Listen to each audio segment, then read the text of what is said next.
Call the meeting to order. It is, today is July 22nd, 2026. It's 9 a.m. We're in the Mountains View City Hall Council Chambers, the Rice Creek Watershed District board meeting. The record reflect that we have Jess Robertson is absent with prior notice, and the rest of us are all present along with our wonderful staff. And with that, let me do the open mic. Any Ramsey County, Washington District resident may address the board in his or her individual capacity for up to 3 minutes on any matter not on the agenda. Speakers on the request to come to the podium state their name and address for the record. Additional comments may be solicited and accepted in writing.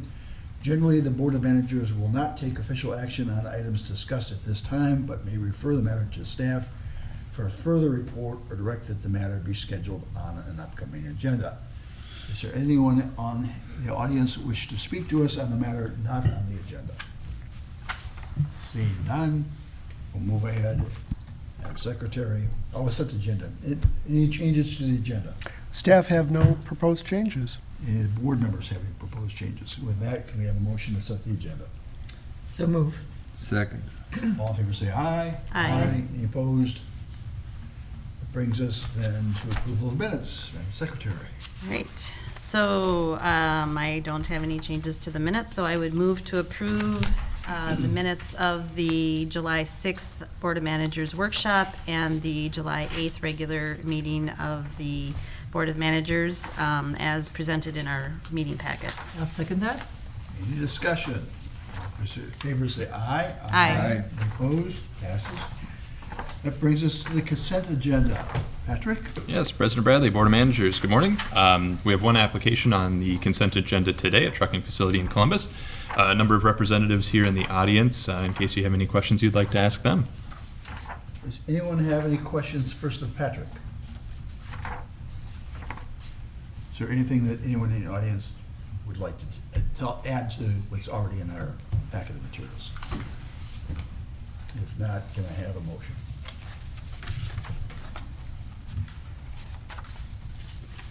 Well, I will move to the consent agenda, which includes item 26-038, in accordance with the RCWD District Engineer's findings and recommendations dated July 14, 2026.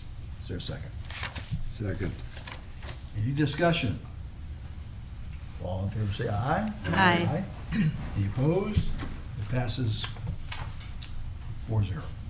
Thank you for your interest. Thank you for the approval. Yes. everybody. All right, that takes us then to Anoka Ramsey Judicial District 1 Repair Report. Is that correct? That is correct, President Bradley. Tom Schmidt is here to introduce the item. Mr. President, Board of Managers, as we've been discussing for a while, this is our current drainage system repair project is underway. That will be, is planned to be undertaken this year. You directed the district engineer prepare a report. The repair report has been completed and is being submitted today for your analysis and acceptance. The engineer will give a small presentation about the alternatives, and then there's a resolution in the packet directing further proceedings, or initiating the proceedings, technically. Mr. Alvarez? Thank you, members of the board. I have a short presentation here to briefly go over the contents of our repair report.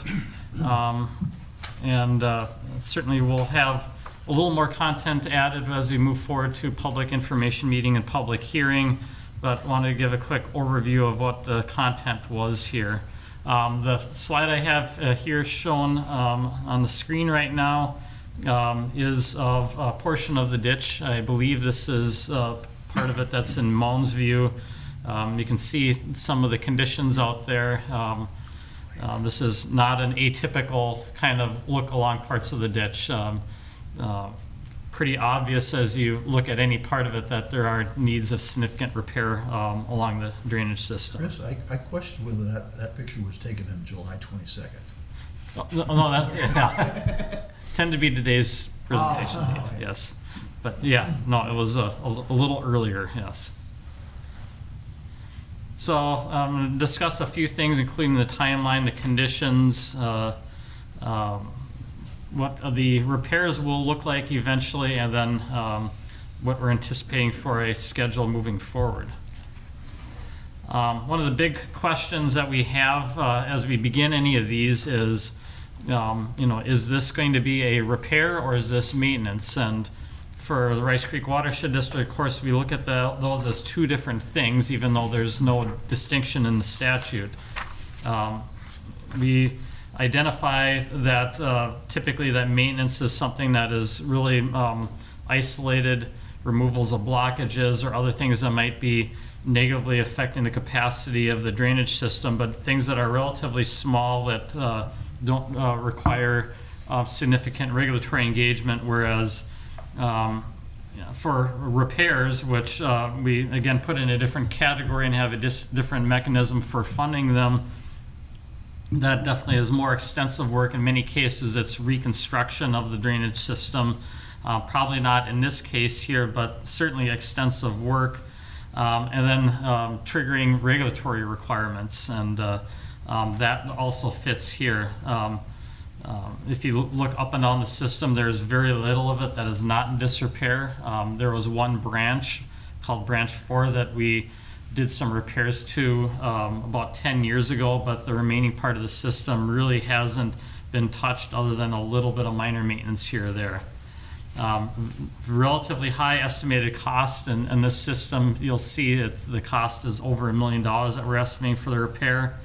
And then we, of course, we do trigger regulatory considerations because we deal with public waters on this system. There are a potential for WACA impacts, and then the big thing that we've noted before was the threatened endangered species. So very important as we move forward and communicate to the public on what it is that we're intending to do and intending to restore is setting reasonable expectations.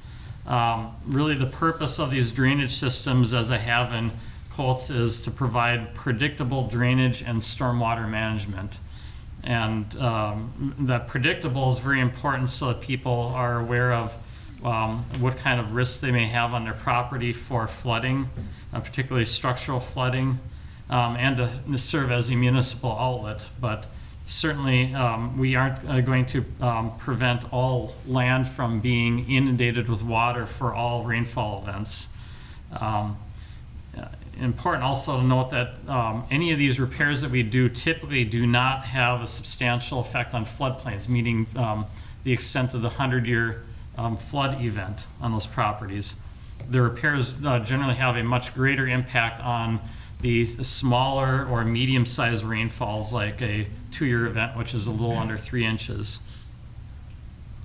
And as I noted, that predictable rainfall, very important for stakeholders, especially for people that need to know, is my parking lot subject to flooding? Is my building subject to flooding? And in some cases, the repairs might help with some of those things, but not likely to help with the very large rainfall events. Some of the things that are important to know about this system, it's actually located within 4 different cities: Blaine, Lexington, Shoreview, and Mounds View. There are a little under 5 miles of open channel on the system. We do have actually 4 different segments that are storm sewer on this system. There are 38 culverts that we had to take a look at and review. The system does flow directly into Rice Creek over in the Shoreview portion of the system. And it does serve multiple types of land uses, but one of them it does not serve as agricultural. So this is really an urban drainage system now. We've had a few different events that have occurred on this system over the last 12 years, going back the 2013 and 2014, we completed a historical review of the drainage system, and at that time, the board adopted the as constructed and subsequently improved condition of the system. As I had mentioned before, in 2016, we did complete some repairs on Branch 4. Branch 4 is primarily a storm sewer system that runs along County Road J. Then more recently, last September, the board approved a task order to begin a repair report on this drainage system. And the work that we did began with a ground survey along the system to see what kind of conditions that we had out there. The district was able to independently hire a contractor to televise that one storm sewer that goes underneath the T-Force Freight Building. That was in April. And then we were able to complete just this month our repair report, which is included in the packet. So run through a few more of the conditions that we've seen along the way. There are some locations where we do have a fair amount of sediment. You can see that in the upper left-hand corner. Those locations are not as frequent as some of the other drainage systems we have in the district. There are a number of areas where the excavation isn't necessarily the biggest component of the repair, but really ends up being a lot of the deadfalls and tree cover, other heavy vegetation, brush that's along the drainage system. And that's pretty prevalent through the whole thing. Almost the entire area of the system that is open ditch has some tree cover along it. Last time we had a discussion about this system was when you approved the additional services request to do the rare plant survey on the system. And then at that time, one of the questions was brought up about fencing that's along the drainage system. Here's one example of that where we have a commercial, or I should say an industrial facility that has fencing right up at the very top of the ditch that's going to potentially provide complications for completing repairs. And in some cases, we can avoid this by working on the other side of the drainage system. Some cases, we may be able to squeak by and work in there. In some cases, we may be even looking to, and we've included in our repair report, some locations where we need to relocate or dismantle parts of the fencing that are located here or there. Certainly one of the things that we'll want to do in having discussions with landowners, whether it be at our public hearing or our public information meeting, is for those landowners that do have fencing to try to encourage relocating that fencing or other objects along drainage systems that can be moved so that it's not in the way of completing work into the future. The slide that we have up in the upper left on this one is a photo of the sheet pile weir that's located in the Blaine portion of the system on that main trunk. This is pretty close to, if you remember, where we had a problem with beavers, and we had been trapping, and we had the one individual that came in that had concerns about the trapping located adjacent to the trail. Well, this is that location. This weir does provide an obstruction and an attractive nuisance for beavers, and so it's something that can be problematic. Another obstruction along the system is power poles that are located near the top of the ditch. Again, in some cases we can avoid these by simply working on the other side or working around them. So really what we're trying to accomplish with this repair is to restore the drainage system as close as we can to that original condition. Particularly this project is creating a maintenance corridor and be able to remove a lot of that vegetation that has the ability to block the ditch as it falls into the ditch, the trees and such. So some of the primary components of the work are clearing trees. Consistent with what we've done in the past, we have proposed to clear trees from bank to bank and then provide an additional corridor along the right-of-way of the drainage system on one side of the system. Typically, we have not worked on both sides of the system to clear trees. We will proposing to clean the sediment in the bottom of the ditch where there has been accumulated buildup. There are a number of locations where side slopes may need to be stabilized. In some cases, that may include use of blanket. I mentioned that weir there. We're proposing to remove that weir. I'll get into a little more detail on it in a bit.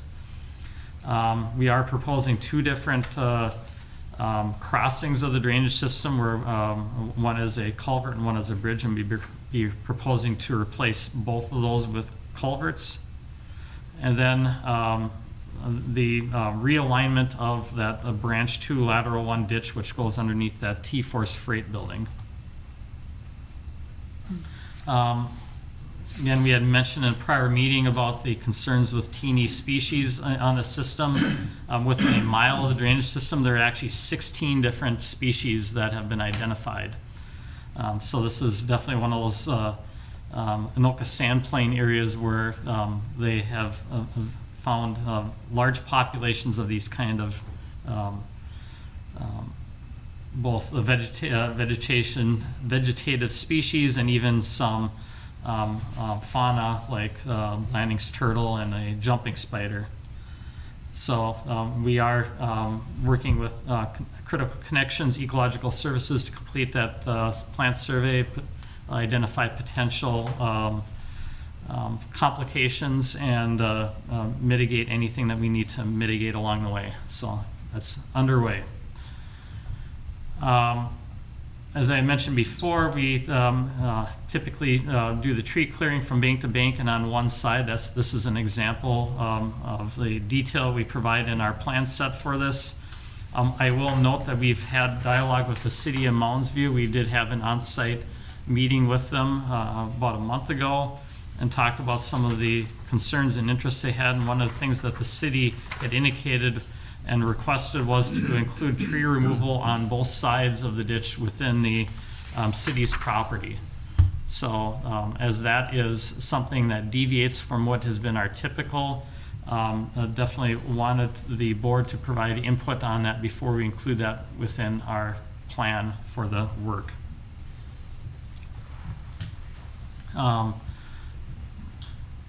As we communicate with the public on what it's going to look like, we certainly do our best to try to portray to the public how it's going to look during construction and after construction. This isn't a neat and orderly process as they go through there.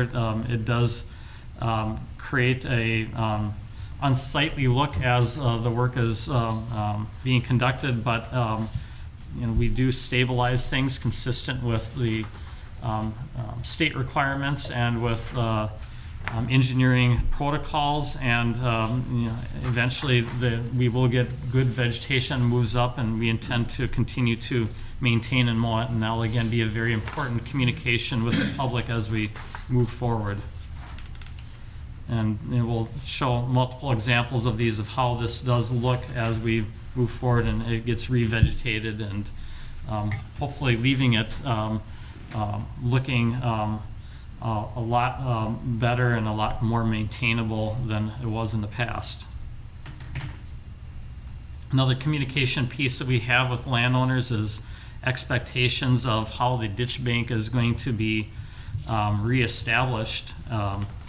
We do smooth the spoil as we're working there, so we try to level it as best we can.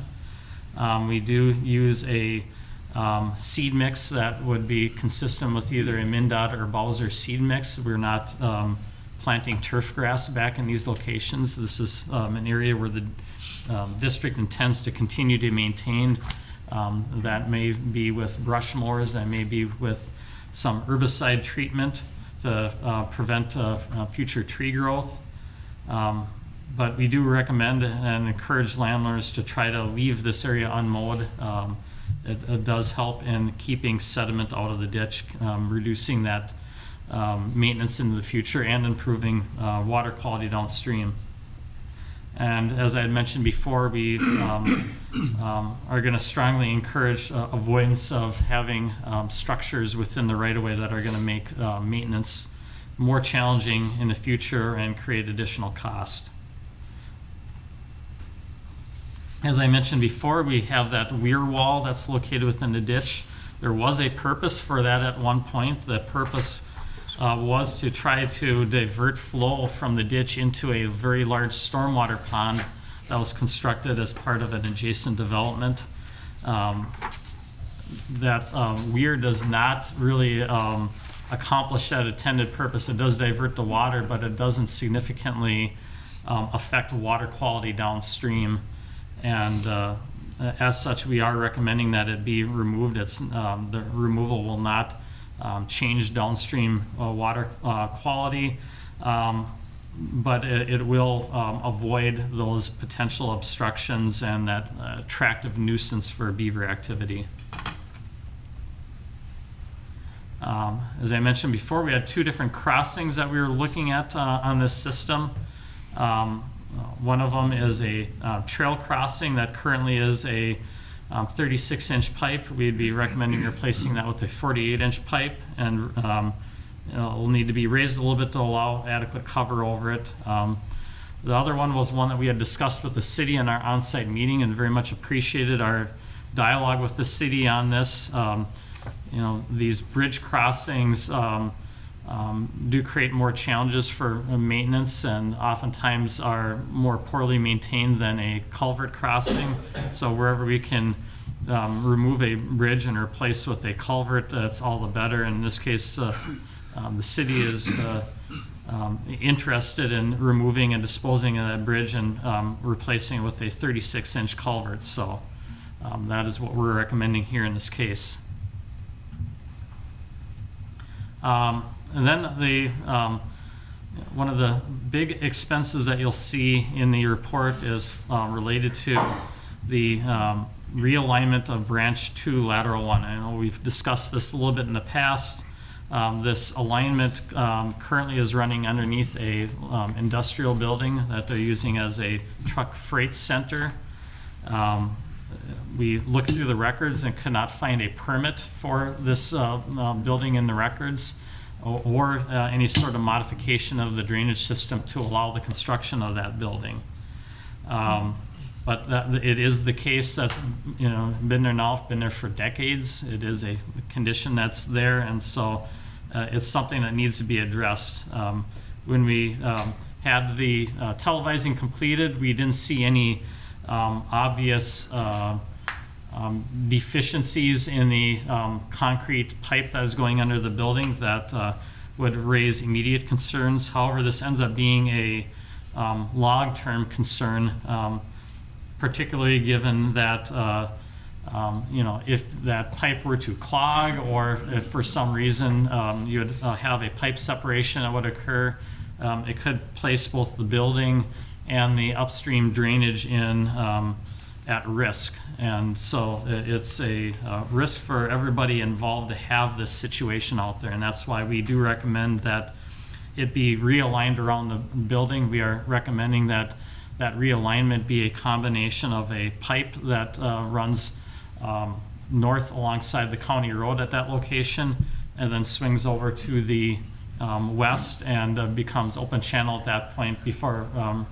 rerouting into the open ditch that crosses 35W. So there are a few different complications with this. There is a antenna that is located on that property. The antenna has been utilized by the freight company for their radio equipment, and so we'll need to be working closely with them to be able to coordinate the protection of that antenna as that work is being completed, and making sure that the anchoring of the antenna is not compromised by the construction of our ditch. So it has been something that we've been actively trying to engage the freight company with. They are a company that's, like many of these existing locally, but owned by a larger conglomerate that is outside of the state. And so some of the discussions can be challenging just because of the off-site nature of the company, but we're going to continue those and continue to reinforce with them the importance of getting this corrected and be able to work with them on this realignment. And I've got a aerial photo showing where that alignment is, that dashed line in the bottom of that graphic, that dashed black line, that's where it goes underneath that building. There's actually very little cover over it. When we were on site looking at that, you can stand there where the pipe outlets and look at the building, and you can see that, I mean, where it comes into the building, there's literally like, you know, a foot or two of cover between that pipe and where their floor is. So it's not a good situation.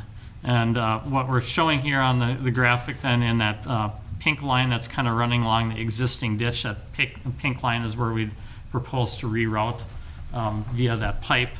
And then the darker line that comes around the outside of the parking lot on the north end, that is where we'd be proposing the open channel.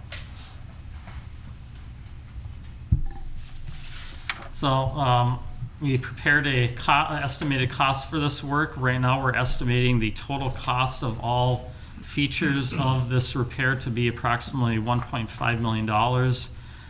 That includes about $275,000 just for that realignment on branch 2 lateral 1 alone. And then, you know, of course, with any of these, we need to look at how will this be funded. Consistent with the district's watershed management plan, repairs along the drainage system where they aren't a regional conveyance system, they have been funded via a combination of ad valorem and water management district dollars. The water management district, again, is the area that contributes drainage to the drainage system that is within Rice Creek's boundary. We can't charge anybody that would be located outside of the district boundary that drains in. Recent repair charges have typically been allocated at 60% to the water management district and 40% ad valorem. That hasn't been universal with some of the earlier repairs were charged at different percentages, but this is consistent with what we've done with No County Ditch 5362 and Ramsey County Ditch 4 anyway. The board does have discretion to modify the funding approach and to modify the percentages of allocation. We are currently preparing a charge analysis right now to consider what the charges would be for each landowner if we did allocate that total project cost 60-40 as we have indicated here. So some of the next steps and estimated timeline. We are proposing to have a public information meeting on August 12th where landowners that are located along the drainage system would be invited to see how the proposed repairs would be affecting them. And then we are proposing to have a public hearing that would be on September 9th. That would be include invitation to all the landowners affected by both the drainage system and the water management district. So essentially it would include everybody that's draining to the drainage system. And then at that time the board would be considering a resolution in order to establish that repair and establish a water management district charge. The water management district has been established in principle within your watershed plan already, so it exists as an entity. One other thing that I haven't included in here is that we do need to seek concurrence from a couple of different municipalities that we haven't sought concurrence from before to utilize this charging mechanism. That's again one of these things that we need to do whenever we bring a new city in to utilize this charging mechanism. Which cities? That would be Shoreview and Lexington. Mounds View. Oh, no. Is it Lexington or? Lexington. Anyway, there's four cities involved: Blaine, Shoreview, Lexington, and Mounds View. 2 of them we have municipal concurrences from, and 2 of them we do not. And so we'll get that process going in advance of any hearing. And then we'd be looking to develop the plans, the final plans in a bid package this fall, and then proceed with construction likely beginning in 2027. This will also include, as we typically have done, a meeting with landowners that are located in the construction zone, just so that they're aware of how the specific project components might affect them and what to expect. So that's all I have for my presentation, and certainly I can address any questions you might have. Mr. President, so I'll make a motion for discussion purposes. Good. To move Resolution 2026-08 for the adoption and accepting the engineer's report and further directing proceedings. I'll second that. All in favor, say. No, no, no. Go ahead, sorry. Oh, I'm sorry. Go ahead.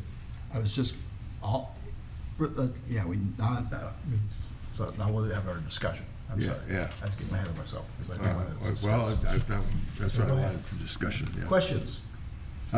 So I'll get back to the Yeah. I'm a strong advocate of the ditch systems, and I think everybody does know that. And one of the most important things about this particular order and where we're at this time is the reestablishment of what the system is. That's really important. And we're getting towards the end of the systems here, so I'm supportive of this before you panic, okay, Chris? Okay. Nick? But I think it's important here, one of the things that's pointed out here, a statistic that was given by the engineer, is that our system that we have, as many of our systems are created 125 years ago for a different purpose. The purpose, of course, was a transportation system for stormwater. We still need that transportation system. But the size of it before was, as it was described, for an event of a 2-year event, which is less than 3 inches of water. And now these days we have just tons of land use change. We don't have the openness anymore, when this system was created. You know, when these systems were created, we really didn't have automobile roads. We had horse and buggy roads that were dirt. You know, it didn't exist in that. And we don't have the impervious surfaces then in those days. And so I think it's, as we move forward on this, that the next portion of what the district has to do is to be able to make sure that the system that is the regional transportation system for the water matches what the inputs are that the cities are putting in here. And generally in the past, the cities have been, our systems are built on a 10-year size. And so we need to make this conversion. And I know it's difficult with those that don't ever want to change from horse and buggies that, you know, down at the drainage committee that they have. And but I think that's an important aspect here, that we reestablish what was there. And from then on, we have to get into the improvement category so that our system will do something more than just a 2-year event. And I don't look at it, I look at that as something that's the next step in the evolution of the 20 years I've worked on this business of trying to get these drainage systems reestablished and recognized as something that's necessary for our life at this time. And so that's why it's important to me. I wanted to emphasize again, this is the importance of this is the reestablishment of just what the system was there. Now the next point of it, in the evolution of all these systems is how to make them function so that we don't have to worry about a less than 3-inch event, because our cities have systems that are built for larger events. In fact, a 10-year is 5 times bigger than a 2-year.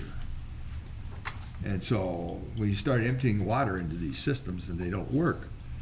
And so anyways, that's what I wanted to discuss about this. Was most important to me is that it's the reestablishment of what is there, so we can, and that becomes the skeleton, I guess, or to be able to build the system so it functions properly. And I have no objection to the city of Mounds View getting their property cleared of trees on both sides.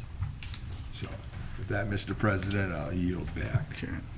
So would like to talk about lateral 1, branch 2, lateral 1. Have you considered abandoning it, abandoning the portion of the lateral 1 beyond, at the point of that building? So it goes to a wetland. It's an outlet for a wetland, I believe is what it is. Actually, there is a substantial amount of neighborhood that drains into the ditch at that location. So it's still being utilized for roadway flow, residential flow. Yeah. So, we have looked at multiple kind of alternatives for what could be done there, but the ditch does still serve a usable purpose, and it potentially could put properties at risk. So is this the same, odds are no, the same company today as it was when this happened, when it got filled over, covered? Yeah, I don't know for sure, but I would doubt it. Mhm. You know, so I was thinking about the idea of the WMDs, and we've had some discussions about where there's a specific local benefit recovering that money, maybe allocating that to the area, like City of Mounds View, allocating that money to be recovered in the WMD for City of Mounds View. Have we the capacity to have 3 different or 4 different WMDs to recover these costs, to reflect unique costs imposed in one particular county? City.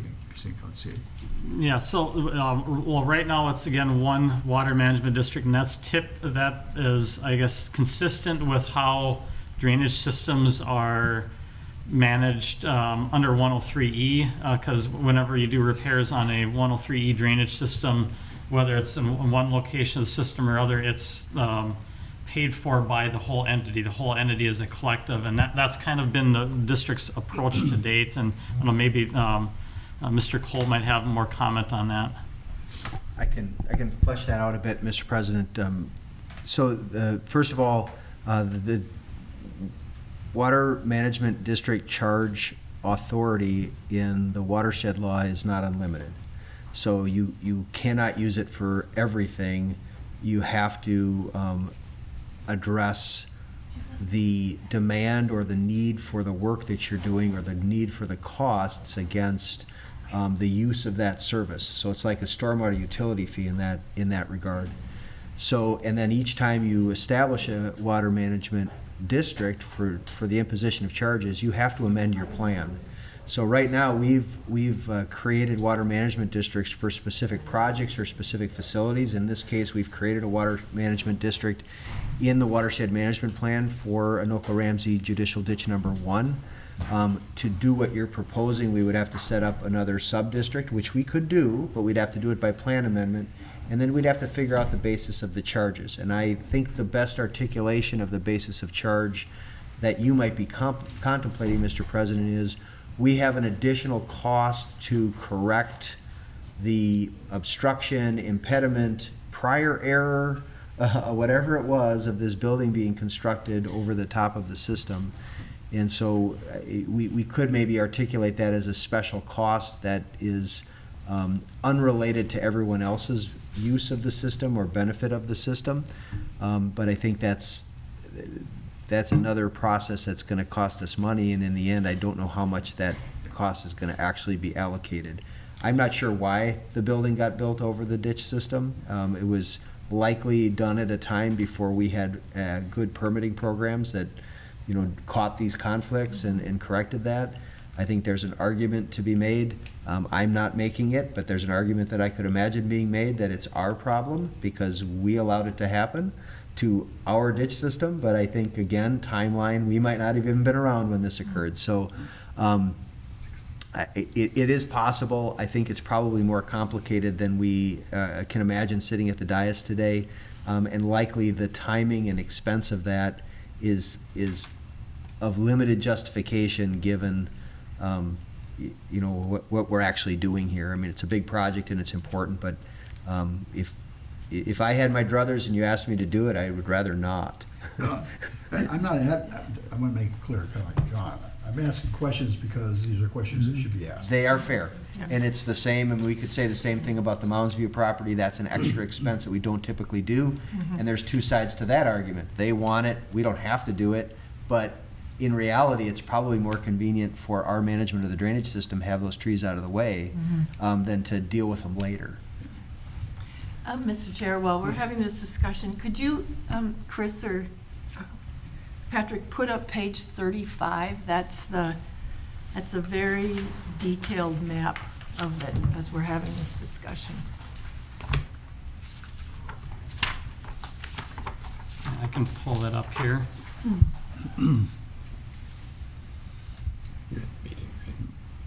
Yeah, you. And Mr. Chair, just to follow on with your question, Chris, you said that to block that or to abandon that branch 2 lateral 1, it would impact a neighborhood? Yes. That area looks like it's all industrial Industrial neighborhood. on lateral 1. President- Yeah, there's probably more commercial industrial there than residential, yeah, that'd be Okay, correct. okay, I'm just, No, I didn't see homes there either. Yeah, President Bradley? Yeah. I'll note the map. I don't think its purpose includes showing the drainage area to the ditch, you know, the hydrologic boundary that drains to the ditch, which may be off the map. Which would Oh, include, include the got houses it, north got of it. the wetland. I'm not saying it does, but it could, and we could obviously share that explicitly. Well, Mr. President, you. Industrial is still part of the neighborhood. Right, right, I'm just, I was And just so, trying you to, know, I think you're right about trying that. to, I guess it's just, it's a question I thought should be asked. Yes. so I have Okay. a couple. Go ahead. Okay, the endangered plant survey, was that done from our last meeting to now? No, we're proceeding with it. Critical Connections has started it. but Okay. The 12 species we identified was from the DNR's database. Oh, okay, because I was gonna say, they work fast. All right, and then talk more about fencing and obstructions that are in right-of-ways. And I know this is something we deal with all the time. Who bears the cost of moving the fence? How do you, and this is a lot of public outreach that needs to be happening. So typically related to repairs like that, we have not undergone like an obstruction proceeding or anything to try to force a landowner to move their fence. We have had some locations where we have temporarily relocated a fence and put it back in. One of those, I think, was in Nook County Ditch 46 up in Columbus, where we had to do that in a couple different places. They had horses along the ditch. We've done it a few different times. We've added gates in to get in and out of properties. So it is something that we run into from time to time. I think that this one is going to be probably one of the more extensive ones where we've dealt with the chain link fencing and other higher dollar fencing that we're dealing with. For the most part, we've identified that we can avoid most of it. Like I said, there's some smaller portions that we are more likely to have to contend with. And right now, what we have in our repair report is assuming that we're going to have to take the fencing down and put it back up again.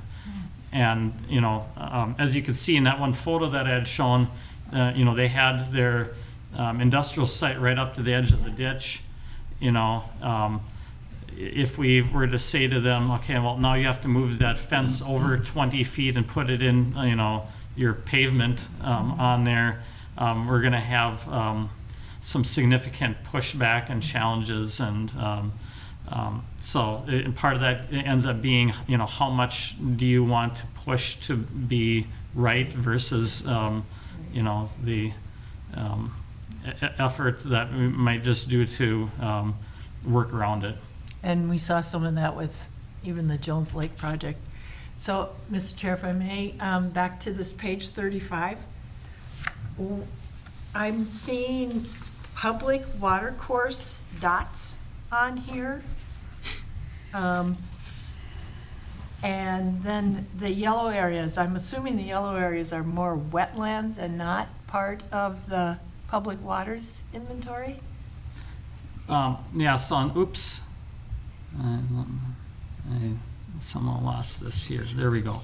So on this graphic, I'm showing the yellow dashed line, that is public watercourses. Those are linear features, creeks, and that DNR has identified. And again, there are many locations where in the DNR inventory they have identified county and judicial ditches as being altered natural watercourses. And so that's the case here, where the main trunk of the drainage system all the way up to County Road J is identified as a public watercourse. And you can see it actually deviates from where the ditch actually is in a few spots, just because the mapping is old.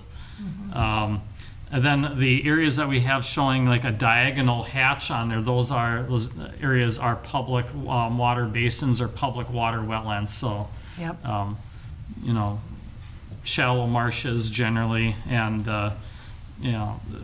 what we have concluded is that our repairs are not going to significantly affect any of the public water basins or wetlands or the public water course. Generally, the public water courses repair is an exempt activity on those linear features, but we get more of a challenge when we're getting to the wetlands and basins and repairs and anything that would affect the outlet of those. That's where we've run into more of a challenge in addressing DNR regulatory concerns. But again, for this one, the only one that really affects or is potentially affected by our repair is the one that's on the east side at the end of that branch 2 lateral 1. And since we're not changing the outlet there, we aren't going to affect that one either.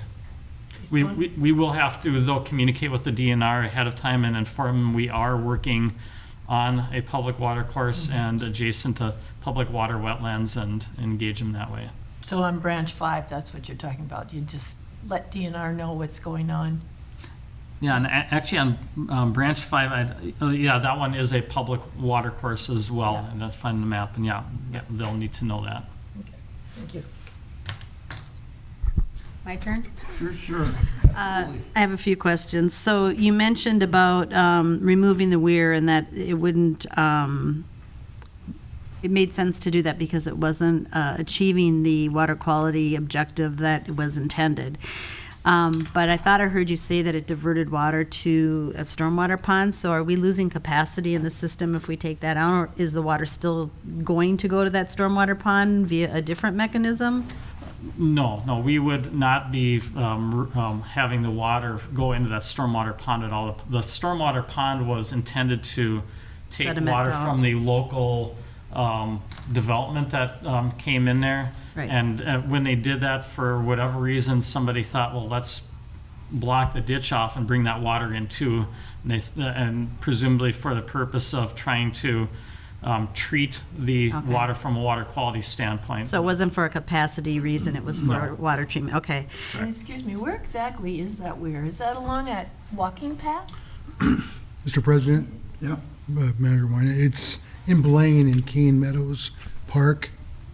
So it's, that walking path you see adjacent is a city trail, Okay, which is part of its attractive nuisance. all right, thank you. Yeah, it's very close to where that branch 2 comes into the main trunk. Kind of in the center of that graphic, there's the bigger Yep, blue wet Yeah. area, and that's where that big stormwater pond is. okay, got it, thank you. Okay, and then my next question has to do with the trees. So is the reason that we typically remove only on one side of the ditch just a cost reason? I mean, it would seem to make sense to get rid of the trees on both sides just as a matter of course, but I heard you say that generally we only do it on one side, so is that why? Is it a cost consideration? Yeah, I would say primarily a cost consideration. I think the other aspect of it has been when you've been in residential neighborhoods and the like. They like the trees. Yeah, people like to save their trees there. So where we've had buildings that are closer to the ditch, generally we try to work on the opposite side of the ditch so that we're not working, in close proximity to the homes and in backyard areas, and that's part of it as well. And then if other communities requested, as Mounds View had, to take both sides, would we consider that as a matter of course? I mean, again, from a cost standpoint. And are we setting a precedent here that we don't intend to continue, or is, like, whoever asked this question, we'd have the same answer? Well, of course, the trees are a bigger problem for us than if you want us to take them out, we'll take them out on our dime.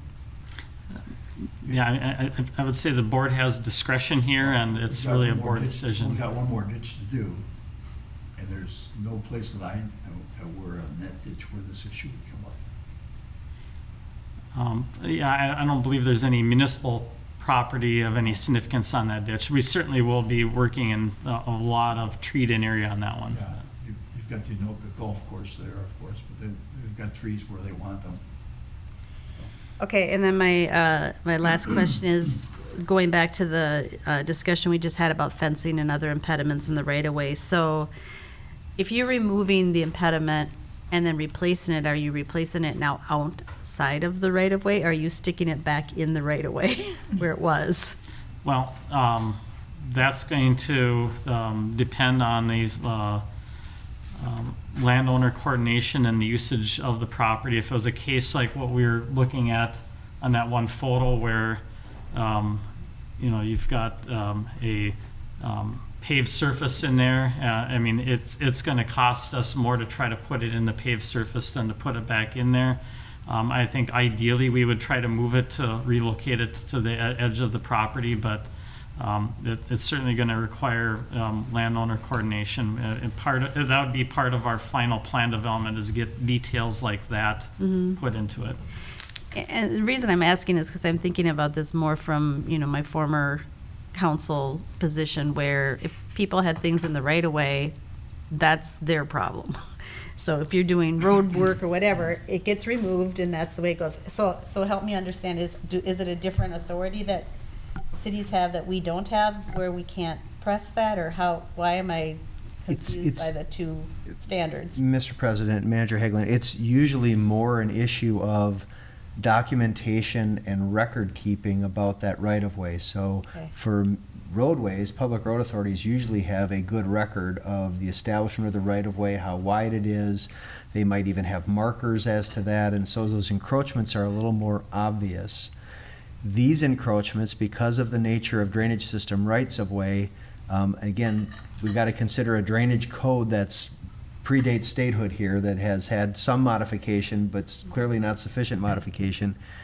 The ditch right-of-way is considered to be established as part of the original establishment of the ditch, and it extends to the area that was contemplated and included in that original establishment, which would be the scope of the intrusion for the original construction, including the spreading and leveling of spoils, removal of trees, and the rest of it.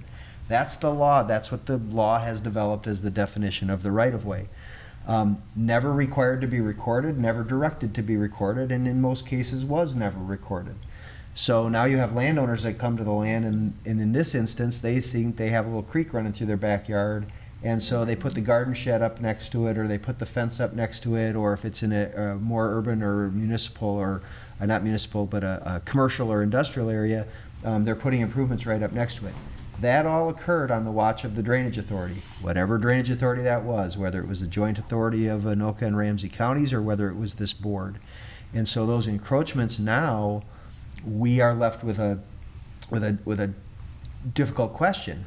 Do we fight over the right-of-way, reestablish it, remonument it, kick everybody out, and create a certain kind of storm that I don't want to be in? Mm-hmm.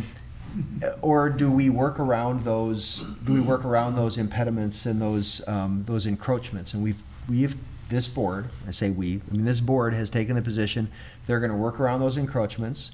This board actually, not the current board, but obviously prior managers, and I think that Manager Waller will probably recall this. Part of the justification for using ad valorem money to pay for this is to account for, I'm just gonna call it the sins of the past. So when past boards weren't paying attention and they allowed systems to deteriorate and suddenly there was wetland mitigation required. Past boards weren't paying attention and there were encroachments and now we have these added expenses. So the prior boards and the district in general has taken the position we're gonna work around these encroachments. We are going to provide an abundance of notice to the landowners. So if I may, I have a few suggestions that we have implemented in the past where we've had a lot of building right up next to the ditch system, which is when we do our informational meeting, we might give a special specific notice to the individual landowners that own property that abut the ditch or portions of the ditch system that basically says it's important that you attend because this is going to occur in your backyard. And then we have discussions with them about, okay, this is the encroachment, this is how we plan to handle it. You know, is there some tree out there that you planted for grandpa that you don't want us to take down? I mean, these types, is Fluffy buried next to the ditch? We've encountered all of it. Oh, I believe it. And so by the end of that process, we usually have a really good list of what the concerns are, and that allows the engineer and then ultimately the engineer and the contractor on a pre-con to go through and identify those things, mark them off so that we don't mess that up and upset somebody. We've taken another step in this, in as much as we have actually had hearings in the past on this area of reasonable necessity, we've called it, the area next to the ditch that we have to go to. And so we actually have a formal proceeding and a hearing, and we allow these folks to come in and make their comments, and we make a finding as to what was most likely contemplated and included so that we can kind of re-grasp that right of way. Now, that doesn't mean we're kicking people out of it, but we now have had a public process which vindicates their due process rights to notice and the rest of it, and probably opens an appeal avenue up for them. So we are trying to thread a needle here, and that's why there has been an abundance of discussion about encroachments and fences and gardens and trees and all the rest of it. And I think that any landowner that said, yep, you can take all the trees off of my side of the ditch, even if we were working from the other side of the ditch, we would probably take advantage of that invitation. Okay. Okay, is that? It really helps. Thank Okay, you so much. You're welcome. So, Mr. Chair? Yes. We do have a landowner representative here with the city of Moundsview. And I'd ask if there's any comments you'd like to make, especially to that point of removal of the trees on both sides of the ditch. And I think, John, you hit on it right there. But for anybody who has walked that path, you can see what kind of a tangle it is back there. For our record, would you please state your name? Niles Zickman, City Administrator, City of Moundsview, and I was going to get my Mr. Peabody hat on and the Wayback Machine, and Okay. when we first met, I called Marcia and said, would you go for a walk in the woods with me? And she goes, excuse me? I said, I'm harmless, trust me. And she got to see firsthand as we walked in the woods and seen the vegetation that has grown. I've not spoke with Director Peterson directly, but I've worked with the man for 10 years, and if he says we want the trees removed, he's got a very good reason to want those trees removed, so we very much appreciate having those trees removed as part of that. If somewhere down the road there's a cost share, I think we're passionate enough about that we'd be open to that discussion. But those trees grew pretty quick, and the new ones will grow back pretty quick, and so we'll be attentive to not letting that happen also. And once we get it restored, we'll keep it and maintain it that way. Thank you. Thank you. So, Mr. President, since the Wayback Machine was mentioned, I'll remind us that we had very large, I think they were cottonwoods, poplars or something, some years ago that fell across the stream. And it was, if it's not, I think it was Fridley in Anoka County, just huge ones. And they had to be removed. And of course, that's unfortunate, but That's why you need to clean both sides of the ditch if you can, or as much of those trees, and keep them down, because once they get to be these 3 to 4 feet in diameter and they fall across the creek, you know, that's a very expensive and tedious thing to have these huge things removed. So I don't have any trouble. Okay. Chop them down. Nope, thank you. Just a simple question, I'm sure. On page 40, the last sentence on that page says, "The owner of the crossing may elect to install a culvert larger than what is currently in place at their own cost." And we've had numerous discussions before about the importance of having the right size culvert. So I'm just kind of curious about what, I assume if anyone came in with and said, "I want to put a bigger culvert in there," you were going to look to see the impact that has downstream. That language isn't here, but I know that's in here. Yeah, no, Mr. President, that's a good question. So, you know, when we did our repair report review, we analyzed every one of the culverts, ran them through the district-wide model, and confirmed whether they were adequate size or not. Certainly, if the culvert is oversized, which a number of them are oversized, we don't look to make them smaller. Having a culvert that is larger than what is necessary is not problematic. And that's how we look at it whenever we are dealing with a permittee that wants to put, say, a new crossing over the ditch. We give them a minimum size, but they might choose something that's even larger than what our minimum size is. And that's where the basis of that statement is. And they pay for it. They pay for the. Yes. Added cost. Okay. Mr. President, so speaking of culverts, you mentioned you were going to replace a bridge. The nice thing about a bridge is that it doesn't have a bottom to it or such, and it's a less obstruction than what a culvert is. So what size bridge is this we're talking about? And, you know, I mean, in JD3 years ago when the development went in for Victor Gardens, the board here made it a part of the construction that the bridges and not culverts be put over that ditch. And of course, they are beautiful bridges if you ever go there and look at them. They add just tremendously to the aesthetics of the, but there's no, as Manager LaRue, who's had an engineering degree, he didn't talk much about it, but he did, and I said there's no bottom to it, and so you don't have that obstruction that a control obstruction that a culvert does, because it's a bridge lets you have more freedom and movement. So why are we getting rid of a good bridge? It's not a good bridge. Manager Waller, members of the board, the bridge that is being discussed, I believe, is in disrepair. I mean, that's one reason that the Is this a highway city bridge, wants or to. is this a private This bridge? is a trail bridge. A footbridge. Yeah. I believe the city uses it for being able to cross the ditch from one side to the other for maintenance and such, and access on its property. You know, not all bridges actually have a greater capacity than culverts.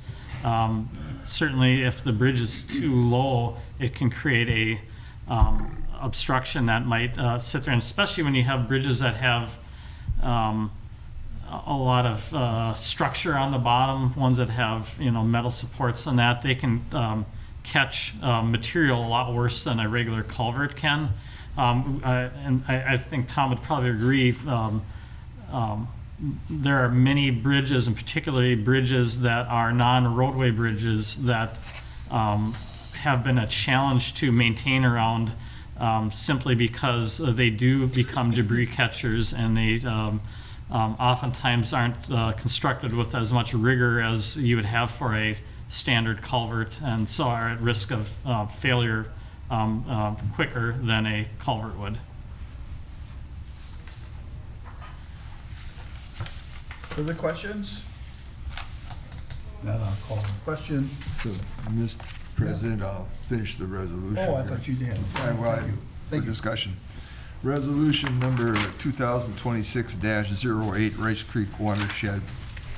District Board of Managers findings and order initiate repair proceedings for Anoka Ramsey Judicial Ditch 1.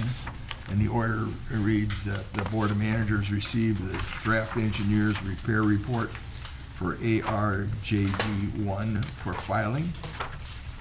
B, the Board of Managers directs its administrator to send correspondence to the cities of Blaine, Mounds View, Shoreview, and Lexington pursuant to statute sections 103D.621, subdivision 4, to conform or obtain their concurrence to exercise alternative powers found in the statutes chapter 103B and 103D to repair and maintain the drainage system.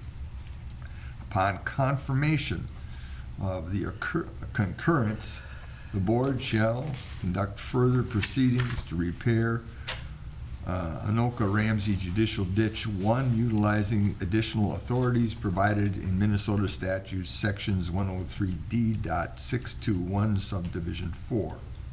C, the Board of Managers further directs its administrator and staff to begin coordination with the affected municipalities to coordinate municipal concerns as part of the repair process. D, the Board of Managers further directs its administrator and staff to begin coordination with the required local, state, and federal regulatory entities to ensure timely identification of regulatory issues and regulatory approvals for the proposed drainage system repair. E, the Board of Managers further directs its administrator and staff, upon completion of necessary coordination as discussed above, to set a date, time, and location for the hearing on the repair and the water management district charges. Notice shall be given as required by statute and applicable policy. F, the Board of Managers directs its administrator to coordinate and take all subsequent actions necessary for preparation of the repair in a manner consistent and compliant with existing law. The board reserves to itself, however, all subsequent actions required by law to proceed upon board approval. Thank you, Manager Waller. I will renew my second based on this broader reading. And we have a roll call. Bradley, yes. Waller? Yes. Robertson's absent. Wynant? Yes. Eglin? Yes. Passes 4-0 with one absent. Thank you. That was a very good discussion. Mr. President, just to help Teresa, because I think the recording of this might be a little muddled. We had a motion by Manager Waller, seconded by Manager Wynant to consider and to have discussion. And now, I think I don't think there was any action on that. Manager Waller then read this resolution, and I believe you maybe said you seconded it or you renewed a second. I'm trying to figure out that sequence for Teresa's sake and for mine. Manager Wynant, would you care to comment on whether you would second the broader reading? I'll second the Thank you for resolution, clarifying. yes. Couldn't remember. Okay, no problem. All right. Mr. President, Yep. if I may, I just want to get a couple of, I guess, bits of direction from the board as far as our development with further products here moving forward to the meetings. Particularly, again, we're developing the Water Management District charge memo, our recommendation. And so I'd like the board at least to direct me how you'd like me to deal with the cost of branch 2 lateral 1. Would you like me to, in our report, consider that a separate cost that is allocated solely to the ad valorem, or would you like me to, within my report, evaluate it as part of the 60-40 split? My viewpoint is that it should be part of the 60-40 split, but let's have a discussion on that point.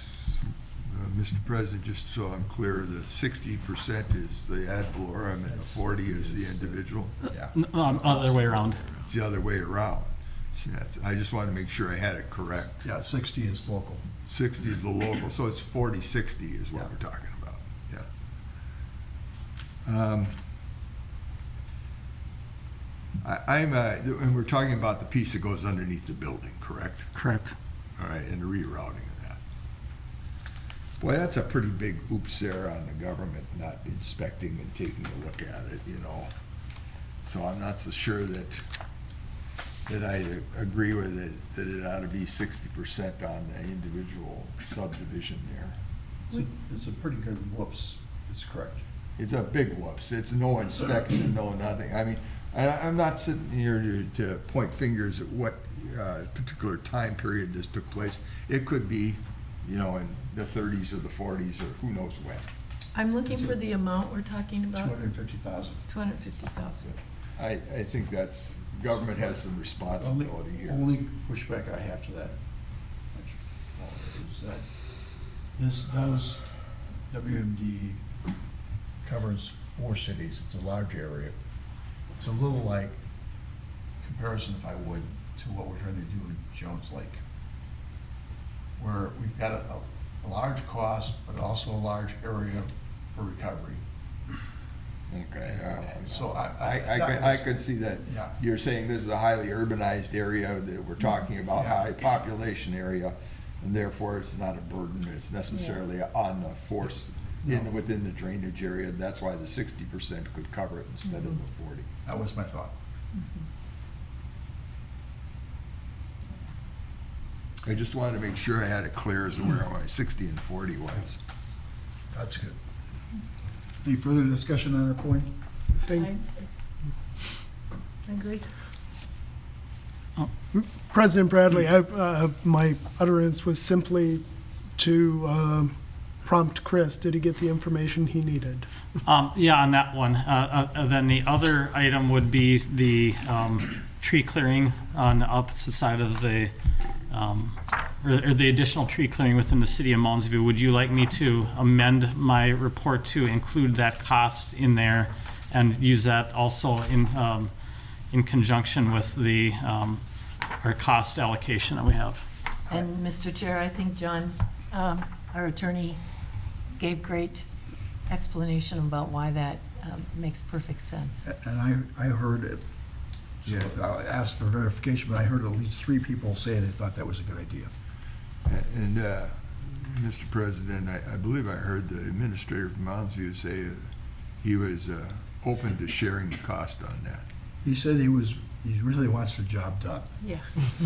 what he was saying. And that they're committed to.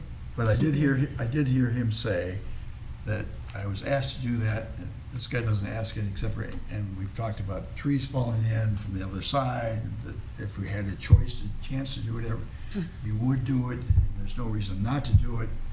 All those reasons made me think this should be treated as an ordinary cost of cleaning this ditch. So I don't disagree with anything that you all have said, and I understand the value of getting it done. I would just like there to be some, I don't know, acknowledgement or process that if this does come up in the future, we're open to it. I mean, it's the precedent-setting part that I'm concerned about, and I think as long as we can agree that, as a matter of course, we would always be willing to take down both sides if landowners preferred that, then I'm fine with it. Mr. President, my memory might be wrong here, Manager Janice, but I seems to think that when we did some of those up in Columbus, one of those ditches we did 40-something, we didn't do 2 sides up there? One side only? I don't No, know. I'm for doing both sides. Yeah. I know it gets to be a real terrible mess when it isn't done. And it's a maintenance issue, and it establishes where that right-of-way is, and people get used to seeing it done, you know, otherwise it's not just part of the natural woods and the creek business. And we get into the romance here instead of the utility of the function of the transportation system. So are you suggesting that, as a matter of course, we should just do both sides? Yeah, we could, you know, or make it a policy of that if you want eventually. Where it makes sense, is Yeah. really the answer. Yeah. And that's fine with me too. It's just that it sounds like that is not our policy, or has not been our policy. And so either way is fine. I just want consistency. I like consistency if we can. Mr. President, if I can respond, I mean, our policy has basically been, what's the path of least resistance? Where, because we've cleaned ditches where we've been on this side for a mile, and then we got to flip to the other side just Right. because Yeah. it made more sense from a constructability standpoint. So I agree with you. I think we are always open to doing both sides, but for cost considerations, physical intrusion, all of those things, we often will opt to just do the one side because it's going to be, it's more constructible. So and I don't know where this is written down or even if it is, but I would be perfectly satisfied if that was memorialized somewhere so that, and what I'm thinking about is a future board who's concerned about costs, and you've got, a landowner or a municipality who says, take them both down, and they're like, sorry, we only need you to do one side because that's all we have budget for. That's what I'm trying to prevent. I think, Mr. President, Manager Hagelin, I think we've had some discussions about this at the staff level, based on some of these other repairs we've done. I don't know that we do not have a formal policy on that, but that is certainly something that we could work on drafting, so that could be memorialized. And again, I think the key is, and you've articulated it very well, we should be open to that in all circumstances, and then apply the practical considerations. Yeah. Thank you. I like that. President Bradley? Yes.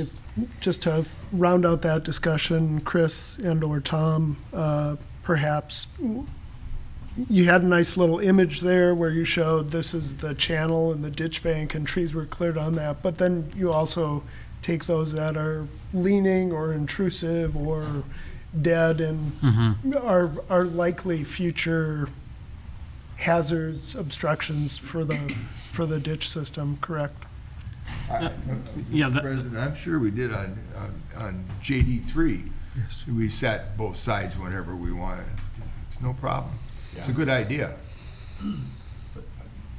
All the discussion fits with my recollections. Yeah. We are on the job of trying to get this done with. And having a formal We've- policy is, We've never had people standing outside our building with picket signs because we've worked with them. Yes. no, we, Yeah.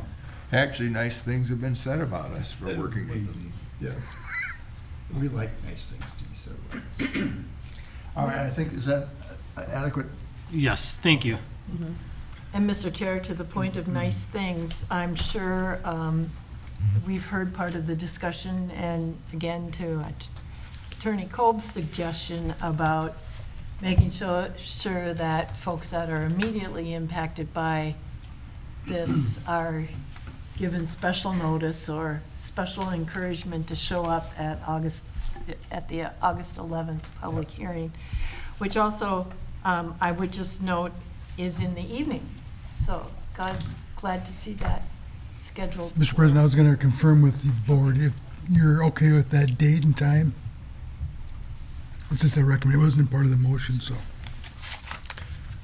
August 12th at I 6 saw it in p.m. there in the evening. Have we had that on our calendar, or Well, is this new? This is evening. This would be new. 12th, Okay, let me look then. 6 PM. At least suggested that time. Yeah. We do Could- all of the repair hearings are done in the evening so people can attend them. This is the information meeting, remember? Information. Yeah. Yeah, I think the intent would be is that the repair hearing itself would be during the Business. day. During the business day. So This is we have a where- board meeting that morning, and then we would have the hearing that evening. Correct. Okay. President Bradley, just to clarify, board meeting in the morning, public information meeting. The board isn't taking action, it's not part of the official record, if you will.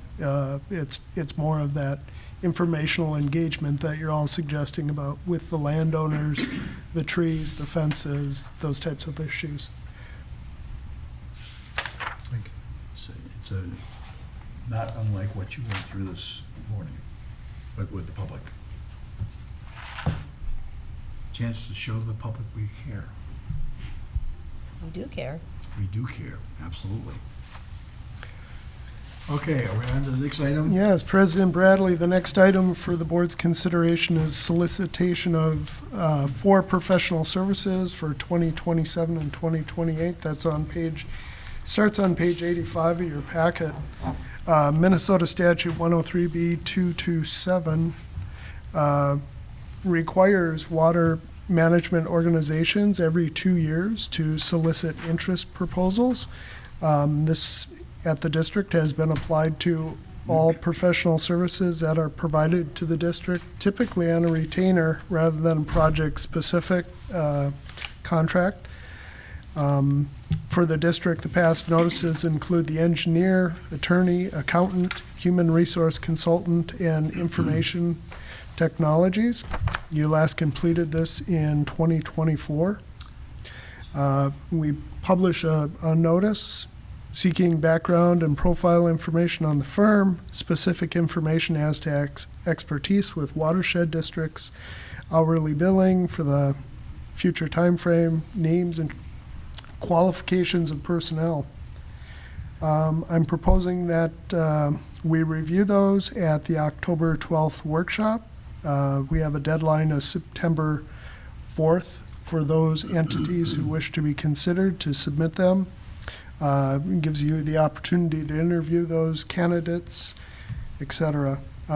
So district staff recommends that the board consider and offer any areas of emphasis and direct the administrator to provide notice for the solicitation of services. My recollection is this board decided not to seek help from any human resources. Yeah. Mr. President, I'll move to authorize the administrator to publish the district's official newspaper, post on the district website, and distribute its current consultants the solicitation of interest notice for professional services. And I'll second that. Okay, and you were saying, sir? So I'm just saying, when you listed them, obviously we have an engineer, an attorney, and an accountant. We had at one time human resources, and we have information technology services. So my question is, should we remove human resources from that list so we don't have somebody spend time, effort, and money to apply for a job that's not available? Yeah. President Bradley, I'd say the past human resource consultant was productive for the district. Absolutely. With the, I lost the vote. I find that to definitely be a need of the district. The office manager position is under a lot of burden with the human resource matters, where the focus would typically be on more the accounting matters, is where that's traditionally been. When we have this turnover in staff and those types of things, this concern arises for me. I would suggest that the board leave it in this announcement. I'd also suggest maybe some future discussion if this would be, the board be open to a position internal to the district where we have that anchored with a staff person. Haven't really fleshed, full-time, part-time, or how that would look. So, Mr. President, just for my clarification here, I realize that accountants, attorneys, and engineers are required by statute for us, the district, to have, I believe. Is that correct, Mr. Cole? You are not required, but it does authorize you to hire and designate a chief engineer, attorneys, and other consultants. And then you are required by statute to have an audit, and often your accountants are going to be a part of that. So you have authority to hire all these folks. There is no specific mandate as to any of them. Thank you. President Bradley? Yes. One more point I'd like to share with the board or thought. I made the if there's areas of emphasis that the board would like to, the administrator, your team to be aware of. With the recent Project Anticipation Fund, kind of that 5-year planning window, I put forth an effort for some clarity with the board on what's the right number? How does one articulate that? How does the board articulate that to staff? We never really had that discussion.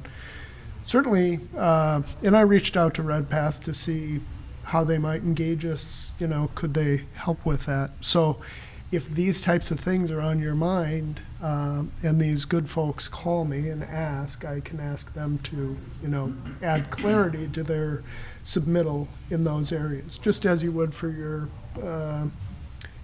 attorney. Are you familiar with ditch law, or your engineer and those types of things? So perhaps that's helpful.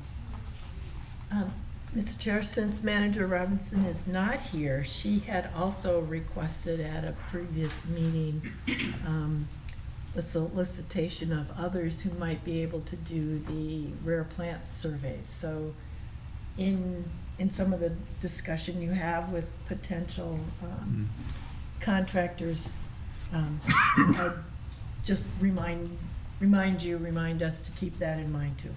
Yes. President Bradley, Board of Managers, Manager Wynant, very good point. The district does hire other consultants or engineer sub-consultants. The district does maintain a list of parties that are interested and put forth certain expertise. Last time I'm recalling, engineering firms calling and, forgive me, what are our chances? It's like, well, the current engineer has been with us for well over 10 years and watch the meetings and become informed of how they feel about them. Our relationship with Houston's been productive, and we've moved through that. So, yeah, I'll stop there. So I have a couple questions. First, I would endorse getting an HR consultant on board. I even had conversation with you about that earlier, so I'm glad to see that that's on the list, and I would actually endorse keeping it on the list. I'm just a little unfamiliar with this process, so my questions are more educational for me.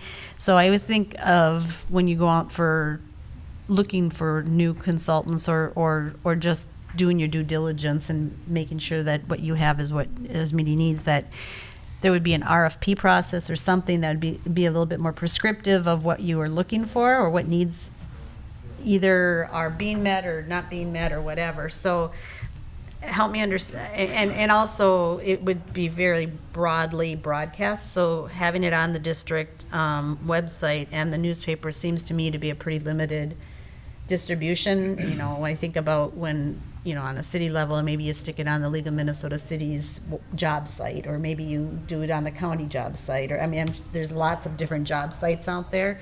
So help me understand kind of what this process as opposed to doing like an RFP process where you're really specifically going out looking for specific expertise and you define what it is that you're after. Yeah. President Bradley, Manager Hegland, I take this statute to look for the district to do its due diligence, that it not become complacent with its activity and those that support it.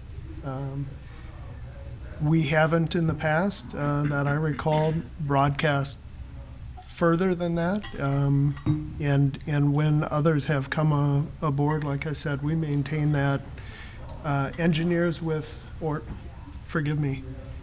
any entity that has an interest in working with the district to put forth its expertise in that, why that's maybe of importance to a watershed district. Staff person Koshin had made note of that in regards to stream work and the importance of those individuals who are technically skilled. Is my comment helpful, Manager Hegland? No, I guess I'm thinking, I am sure that, attorneys that are in this business and accountants that they know where to look and monitor those. I'm thinking more like the HR consultant. If you're really looking for someone to fill that role, the likelihood that someone's going to happen upon this on our website or in the newspaper is probably pretty small. So if you're really serious about maybe seeing, bringing somebody in with that kind of expertise, one, you think you have to be broader than these two areas. And I don't know if you can be broader than that for one consultant, but not for others. or if you have to be consistent across the board. And then the second is, I think you should be thinking about, because they can do a lot of different stuff. I mean, they can be like a HR director in a more of a staff position versus really being called in on special situations. Maybe they do your exit interviews, or maybe they, help, in recruiting key personnel, things like that. So I think you've got a wide range of things, and I think it wouldn't be a bad idea to figure out more specifically what it is that you're looking for, so that, and then get the word out more broadly. Otherwise, I think it's kind of an exercise in futility. President Bradley, Manager Hagelin, points well taken. I think the state statute provides flexibility for the district, for the board to direct wherever they'd like the notice to be. I think it would be acceptable to do two different, ones specific to the HR and look for a broader audience. I don't think the statute prohibits, hey, I Googled you up and you may be interested in this, and just pointing people in the direction. If that's the board wishes, I'm happy to do that. And what do you think about being more prescriptive in what services you're actually looking for, Yeah, rather than having them come to you and say, here's all the things I can do? right. President Bradley, Manager Hagelin, yes, I began to contemplate that as I thought about, is this better suited as an internal position of the district?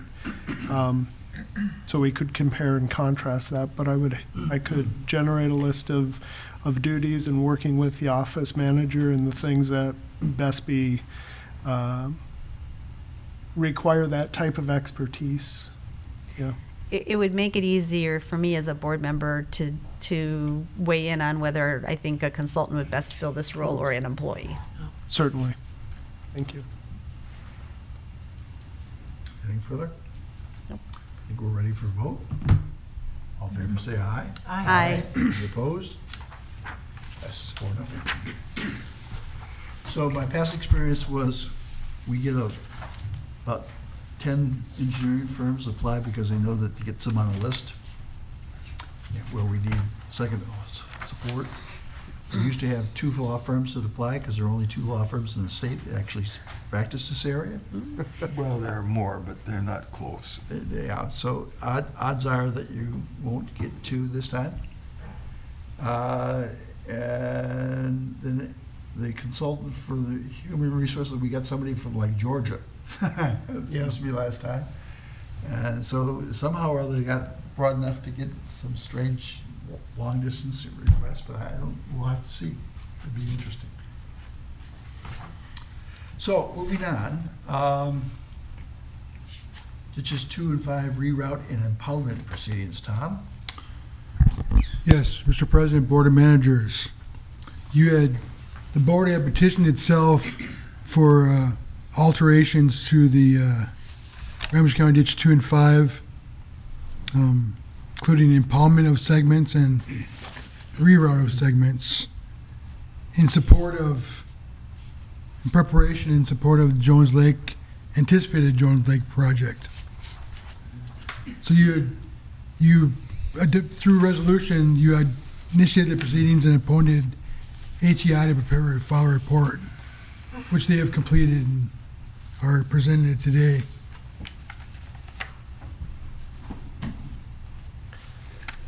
President Bradley, Yes. Chris has a presentation he's going to share with us on the item. Mr. President, members of the board, so just want to be clear that my presentation is really limited to just the consideration of the proposed changes to Ramsey County Ditches 2 and 5. I have not included any detail on the rest of the associated project. It's very specific to that, consistent with how we would view any proceeding on an action that would be petitioned before the board. So a couple things to consider for the basis of the review. Again, the proposed modification is to realign portions of Ramsey County Ditch 5. That would be south of Jones Lake. That's the inflow into Jones Lake. and then impound Ramsey County Ditch 2 and Ramsey County Ditch 5. And this impoundment would be via a single structure that's located on Ramsey County Ditch 2. This falls under statute 103E227 regarding impounding, rerouting, and diverting drainage system waters. And in that statute, it says that the board shall make a findings in order for the modification of the system if it appears from evidence that presented that the project will be of private or public benefit and that it will not impair the utility of the drainage system or deprive effective landowners of benefit. And that's the basis of what my review was in my report. I reviewed each of those items under that statute for compliance. So you're well familiar with the site, but for the record, this site is located in the city of New Brighton, west of I-35W.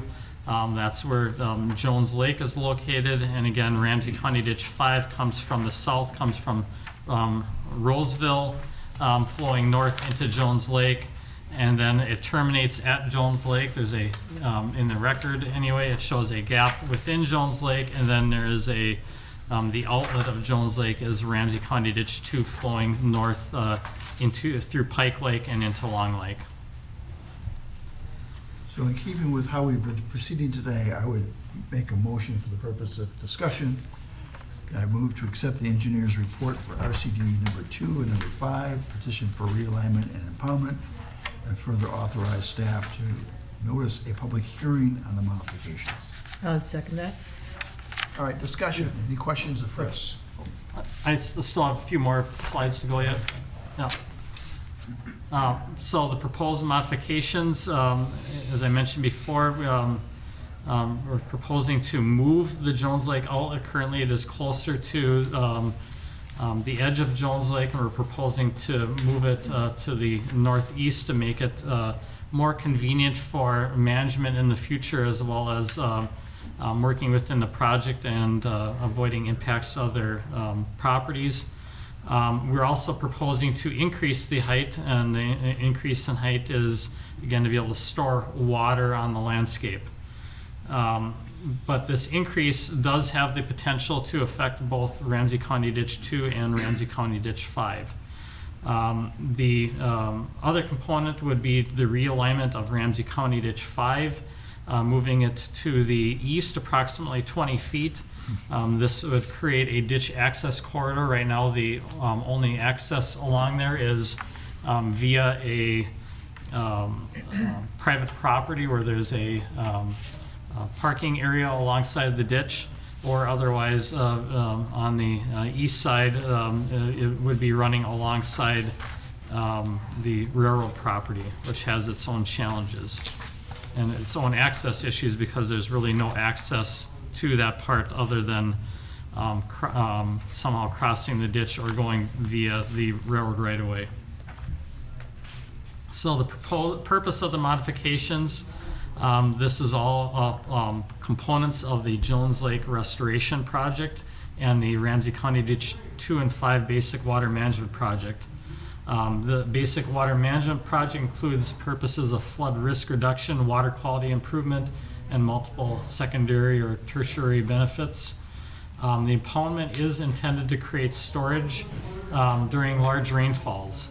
And the key here is during the large rainfall events, they will attenuate the flow downstream, and it does enable future capacity improvements, and specifically Highway 88 culverts to occur upstream. For small rainfall events, there's going to be very little change. What we're proposing is a fairly large size culvert that will have more than enough capacity to convey those smaller events without increasing the peak water levels. The realignment, as I mentioned, is intended to enable access along Ramsey County Ditch 5 for the completion of other Jones Lake project components, and it will also enable access for future ditch maintenance. Important to note here with both the impoundment and the realignment is that both of these are needed in order to be able to continue the management of the drainage systems into the future. The effects of the modifications are that, as I mentioned, the capacity of the system is maintained and the utility of the system is maintained. There will be no change in the normal water level. We are not intending to change the water level within Jones Lake or anywhere upstream or downstream during conditions between rainfalls. We are not increasing the risk of inundation to existing buildings. The existing buildings would be well above the peak flood elevation.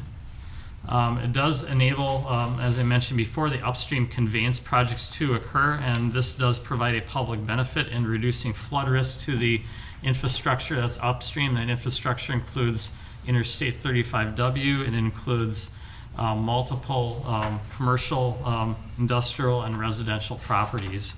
All told, there's a very large valued property upstream that is of risk, where that risk will be reduced. And it does provide a resilient corridor for maintaining Rice Creek Watershed District infrastructure, namely the ditches themselves, but also including the Jones Lake outlet, which is a district facility owned by the district. We do need to look at potential environmental effects and permitting. This was largely completed via the Environmental Assessment Worksheet, or EAW. It was completed with a negative determination and was concurred with by the board under order. Permit applications are continuing to be under review by, in here I state DNR and Army Corps of Engineers, but just yesterday we did receive a permit from the Corps of Engineers for the project. Congratulations. Thank you. So some other project components do not require permitting, and they can be completed in advance of the approvals, and that's what we're working on right now with our first phase. That includes the realignment of the ditch, as well as the construction of that sediment forebay. And these components do provide independent utility and value. The MPCA stormwater permit is another permit that will be required, but that is something that we apply for just prior to construction, because it does require a contractor to sign off on it. So it is our conclusion and recommendation that Rice Creek move forward with the next step, which would be holding a public hearing consistent with Statute 103E227. And then following that hearing, we do recommend that Rice Creek order the impoundment of RCD 2 and 5 and the realignment of RCD 5. Any questions of Chris? So, Mr. Chair, I would just have a question on the procedures that we're doing. So I see that you're recommending a public hearing on August 24th. And do we recommend the order that same day, or does that occur on another day? Mr. President, Manager Wynant, we will give you that option. So when we have these hearings, we often will listen to what occurs during the hearing. You're required to listen to all the evidence and make your decision based on evidence. Often at the close of the hearing, it's obvious. There's not a lot of public concern. There weren't a lot of unresolved questions, and comments were generally addressed to the satisfaction of the board during the conduct of the hearing. And in those instances, it's quite common that the board can adopt the findings in order at that time. It is not your normal practice. Usually, you will continue, and oftentimes that continuance is used to either supplement the draft of findings in order with all of the comments and responses, or maybe to address some other issues, or to give you time to let all of that settle in. So we will give you that option. The most typical course of action is you will recess to a next regular meeting, and you'll bring it up at that time to consider the findings in order and take a final action. And so I would just state right now, I am not available that day on the 24th, and that I would request we do the hearing and then we move it to another day. You're talking August? August 24th, yes. Well, that's a regular meeting day. Yes, No, I'm not, it's actually one that we It's not moved like we moved it because, to a Monday. we moved it to a Monday Yeah. because of the, Up north, The summer tour. summer Right. tour, yeah. right. So I'm fine with having the public hearing that day. I just do not want the vote on it by this board on Monday, the 24th. Well, sounds like that's their normal practices to Yes. lay over anyway, Yeah. so, So just to be clear on that one. yeah. Okay. Any questions of Chris? So, Mr. President, as I said, I'm not disputing that there isn't some benefit, but just how much benefit are we going to get compared to the 10-year events that are, city events that are dumped into the 2-year event system? This 5-to-1 ratio seems to me that there's a need here because, as you so clearly document here, that the land use change has occurred, that there's a different use, so that the transportation system for the stormwater needs to be upgraded. As I said earlier, we don't drive horses and buggies around here anymore. And this system is basically a horse and buggy system that was built when Highway 36, for example, was a dirt road. And so I'm wondering, just while there is benefit, and I'm not questioning that, is there enough benefit? And again, this is, don't we need to really start to look at our system now that we've established where it is, what it exists, you know? People are over that problem, that we work on providing it to be adequate for the inputs that are put into it. To me, it seems that I don't see that happening. And the culvert under 35 and Highway 88 indicate that they're not even adequate for the current 2-year event.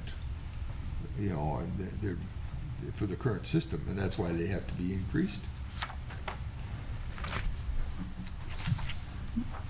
Mr. President, so we have done a lot of analysis in this area, looked at many different alternatives. This is the alternative that we feel has the greatest potential throughout the entire watershed district of reducing flood damage risk.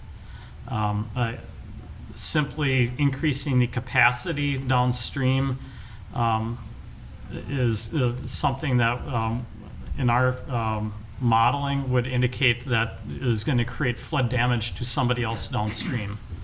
And then if we, make more capacity further downstream, then we'll be putting more risk on those people downstream. There are flood issues, literally from here all the way down to Long Lake that would be at risk. And so I don't feel that there is a feasible engineering solution where capacity alone is the solution, and this really would be the only location that I can see where we can create enough storage to move the needle on flooding. Any further questions? If not, I will call the question. All in favor say aye. Aye. Any opposed? Hearing none, it passes, I assume 4-0. All right, that takes us into check register. Yes, Mr. Chair, I move that we approve check register dated July 22nd, 2026 in the amount of $358,565.95.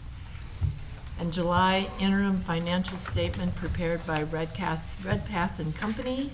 And I would just also note the continual work on closing out past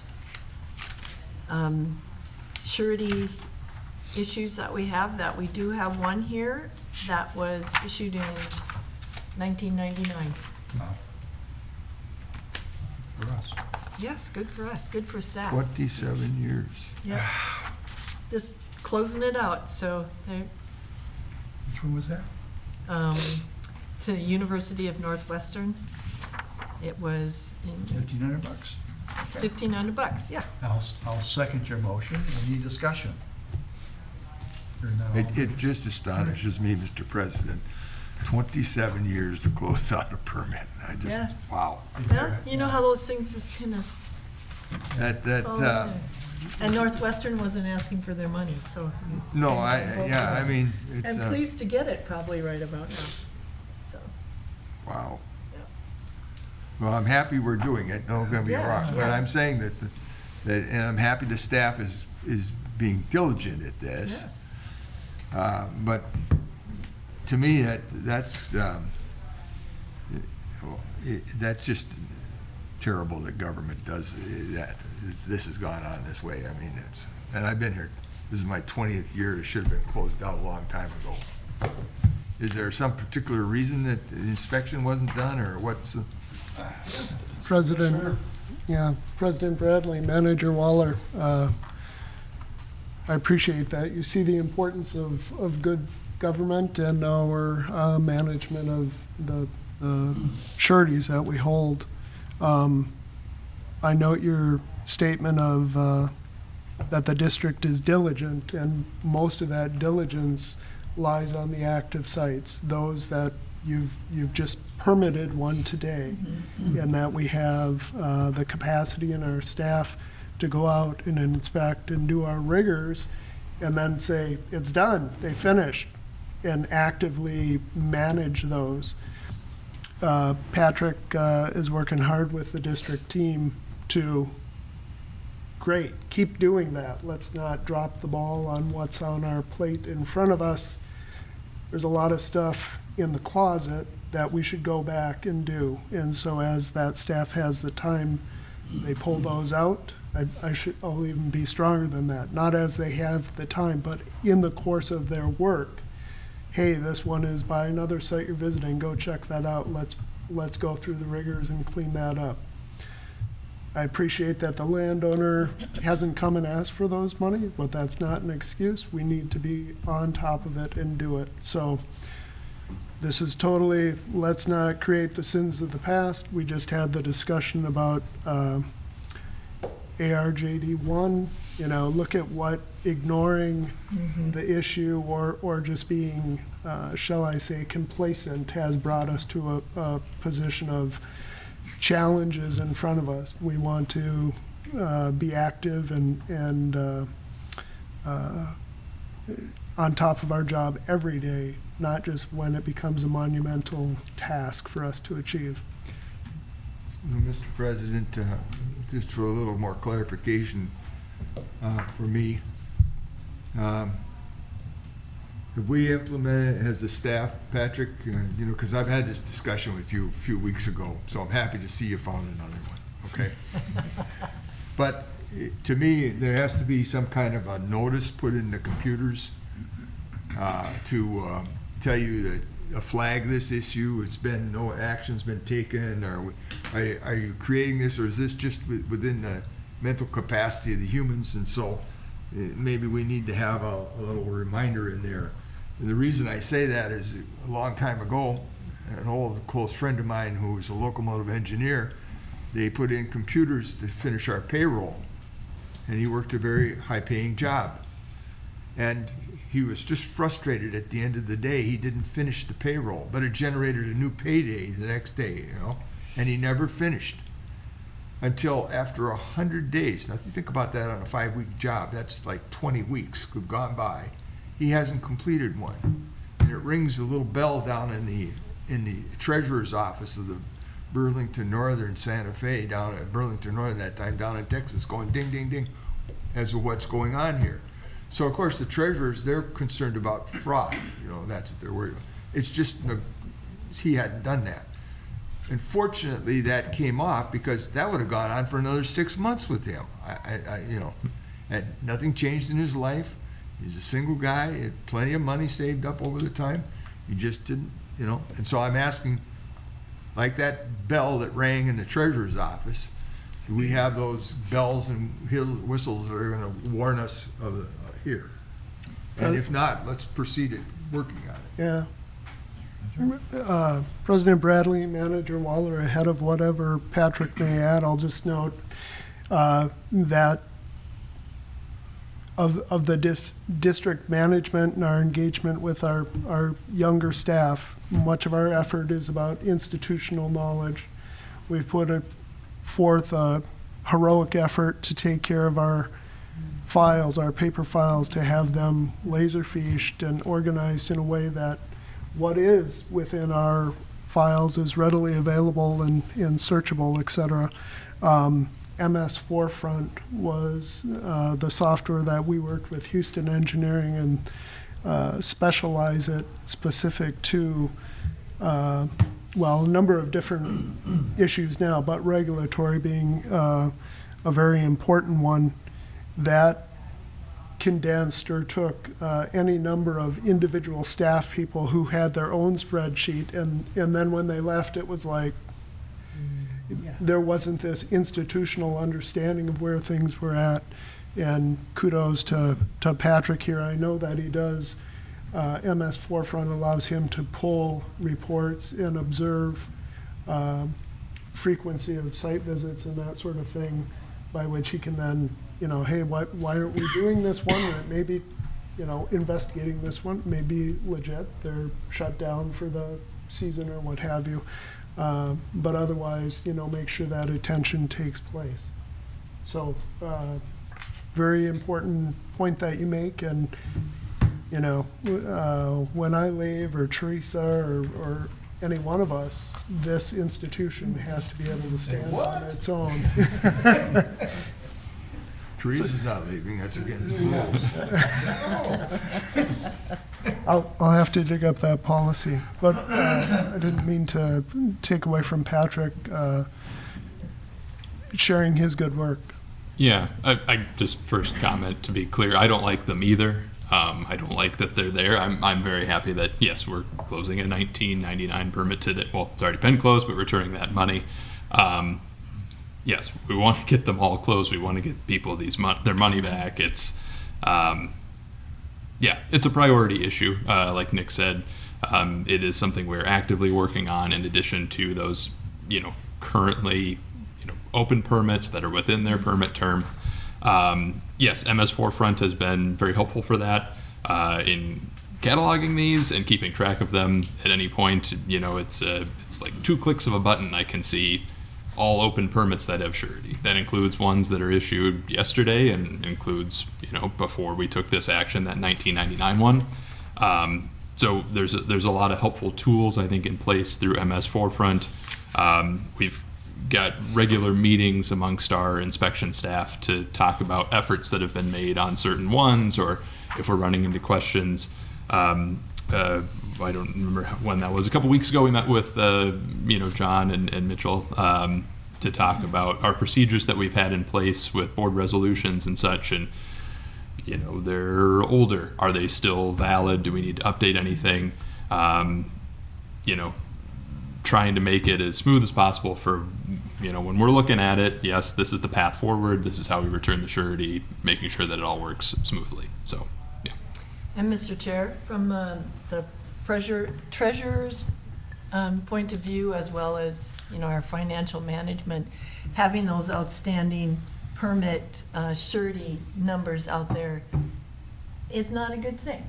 I mean, we want to make sure we are managing the money as best as we are able, at the same time not holding on to funds that should be moved back to the original permittee. So I point this out because this is also a financial management challenge that we have. So, and we're getting ever closer. I mean, it's if you compare the numbers from when we first started talking about this to now, there's been a lot of movement of those funds back to the folks that should have them. Yes. President Bradley? Yes. I'm unable to resist the urge to say just a little bit more. Okay. As long as you have a regulatory program that requires surety, you will have outstanding surety that's on the books. Mm-hmm. Our focus, and we might well, and not surprisingly so, have a surety that's, let's say, 7 years old. which would seem like a long time for a project to take place. Many of these are residential developments, and building out each lot, et cetera, is a part of that process. So just, if you will, keep in your mind that many permits, this is about active management of us being able to point to the permit and know why we're still retaining the surety. Behind the scenes, some of these may be partial surety returns. We're releasing letters of credit and that sort of thing, yet retain sufficient amount to hopefully have the landowner, the developer be engaged and finished out in compliance with your rules. To your point, I would expect that on the next meeting, there will be a permit there from 2017. It's a large housing development in Blaine, and it's just wrapped up. So one that we're going to close, and yeah, you'd see the age of that is a little bit older, but continually working, over all of those years. And it is another example, as Nick pointed out, where they did have a letter of credit in addition to the, we keep a nominal amount of cash surety for every project, but we have returned that letter of credit already because the larger components of the project, the stormwater infrastructure is in place, and we reviewed the as-built and everything was fine there. So that letter of credit has already been returned to them, and we have that cash surety still remaining, and I would expect you'll see that on the next meeting. Great. Just as long as you don't have to send it back to the state of Minnesota. So I'm not sure we ever had a vote. We haven't. All in favor, say aye. Aye. Any opposed? Yay. Staff reports. Mr. Chair, I talked to Patrick about this one, and it, just for a brief discussion, I noticed that in Anna's report, she's working with Flint Hills Resources, so we must be dealing with pipeline issues again. I guess the question is our communication with the pipeline companies improving, better? President Where are we Bradley? at with the pipeline discussions? President Bradley, Board of Managers, I'd say our communication is better than ever. I think it's Fabulous. known on the landscape that the district has a regulatory program where, whether it's, I'll say, smaller gas lines or what have you that are being installed, that they have to meet the district's criteria, be well below our public drainage system or the ditches and that sort of thing. There are still some of those larger historic crossings, whether that be on 10, 22, 32 and such, that we continue to be engaging and looking for long-term solutions for those quote-unquote sins of the past, but Right. lots of preventative work taking place. Mr. Otterness has a comment. Mr. President, just to further that, I would say that the communication and reception that we've gotten from the pipeline companies does vary by pipeline company. I would say Flint Hill Resources has been very active as of late, working with us on a number of the different drainage systems, and one of them, again, was 102232. There, Flint Hill Resources, on their own accord, went out and cleaned out the ditch over the top of the pipeline area to ensure that the clean out there was not going to be damaging their pipeline. And so we're working together to envision how this is looking in the future, and the agreement that we have with the pipeline company and vice versa of how that is to be managed. And they get challenged a little bit because they develop agreements with private landowners, and they would like to apply those agreements to us, and it is a different type of relationship with a public entity that has statutory obligations. So that's something that we've been coordinating back and forth with them, and we're continuing to do. Very good. Any Good to further hear. questions, comments? Move on to the calendar. Yes, President Bradley, Board of Managers. your calendar for August here, noting we should add August 3rd, the 1 PM workshop that you were queried about is on there as well, or should be placed on there as well. And of course, noticing August 24th is a Monday, as was noted earlier. And next Wednesday, we have a tour at Miron's facility Yep. at 8:30 in the morning, and that has been noticed, I know, I see. Correct. The 29th? you're That's doing? July 29th, and he requested an 8:30 start. Correct. Yes.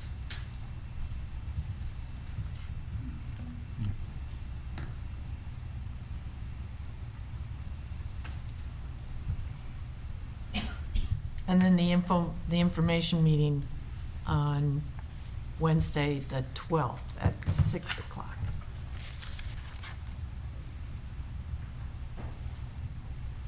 Yep. Correct? Let's see what. Yes. Yes. Yep. Where's the information meeting here? Yes, on It's here. It's here. Anoka Ramsey. Yeah, I mean, it's in this It's building. in Mounds View, it's here, this This room. room. Yeah. This room. All right. So, administrator update. Yes, President Bradley, Board of Managers, noting that District Tom's engagement with City of Centerville, we're looking at having our informational open house on the JD3 Clearwater Creek project that we're working on, looking to do that sometime in August here. So once we have that, we will share that and make sure we notice, again, informational meetings, so at your discretion to attend. I'll note I sent a letter of support to, in collaboration to what is effectively Ramsey Conservation District, that is now part of the county government, on their Minnesota Department of Health well protection grant. They were looking to understand groundwater dynamics and interactions and do some private well testing and protection best practices. So we'll probably collaborate on sharing educational materials. Manager Hagelin pointed out that the Sunday Minneapolis paper had an article about invasive reed grass. And that sounds like a number of you have seen it. And identifying some areas that appear to be within our watershed district. The district staff don't actively participate in that reporting or haven't to date. That doesn't mean we wouldn't if we found the grass. As you may know, in our Wetland Conservation Act administration, there is the necessity of, or the requirement, I should say, of the other parties being the Board of Soil and Water Resources and the county's conservation district to participate in those. So they might well be reporting that as well. It would seem to me it'd be kind of like the stormwater treatment that we're doing, where that's one where when we find it, we help the local, whoever it is, get rid of it. Yes, So that's something I've talked to Matt about. You know. yeah. And I And- saw a picture of the golf tournament and standing behind one of the boxes where they were practicing.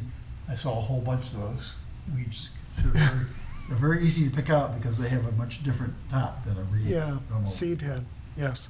Yes, and proper identification, as is always important. Manager Hagelin has pointed that out, and the potential for genetic testing or what have you if it's not readily known what you're dealing with. So there are good reasons to leave that to the experts.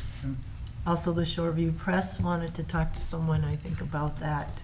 And so I sent them over to give them Kendra's information. So Wonderful. there may be further reporting on what's going on. Yeah. I have nothing else at this time. John? Thank you, Mr. President. On the 16th of this month, I attended the White Bear Lake never-ending saga at Lionel Lakes City Hall. And this was a presentation. I was there with Koshin and Manager Hagelin. And there were about 50 people there. It was a big place. The important thing to remember is that they're going to finish a report and have it sent to the legislature sometime by June next year. And they're still going through the elimination processes of what they're going to do, or what they're going to recommend, I should say.